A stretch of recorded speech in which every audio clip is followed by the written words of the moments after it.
Former U.S. President Donald Trump has publicly urged Walmart, the nation's largest retail chain, to absorb the costs associated with tariffs on Chinese imports rather than increasing prices for American consumers. His statement, made during a recent economic address, has stirred renewed debate over the effects of trade policies and their implications for businesses and everyday Americans.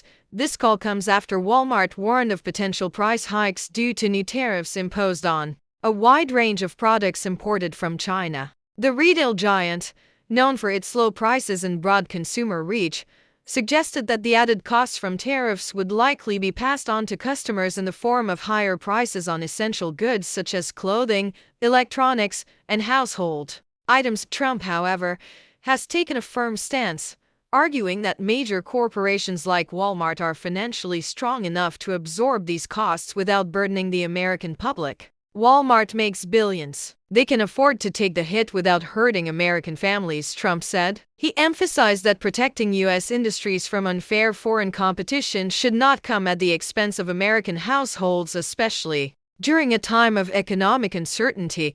This directive appears to contradict earlier statements made during Trump's presidency, when he claimed that tariffs were paid by foreign countries and would not affect American consumers. However, numerous economists and policy experts have consistently pointed out that tariffs often act as a hidden tax on U.S. consumers and businesses, especially those reliant on imported goods for manufacturing or resale. The reality is that tariffs are typically paid at the border by U.S. importers, said Janet Williams, a senior economist at the American Trade Institute. Those costs usually work their way down the supply chain and eventually show up in higher prices for consumers.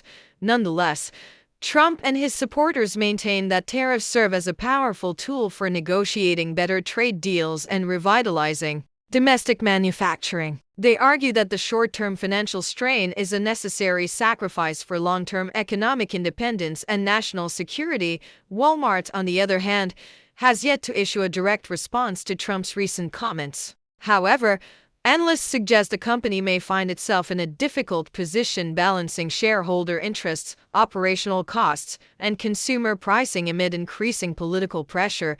This development reflects a broader challenge facing global businesses: how to remain competitive and profitable while navigating the political and economic complexities of international trade. For consumers, the outcome could directly impact the cost of living, especially for lower and middle-income households that rely on Walmart's affordability. As the conversation around tariffs, inflation, and corporate responsibility intensifies, many are watching closely to see how Walmart and other major retailers respond to the mounting expectations from both government leaders and the public.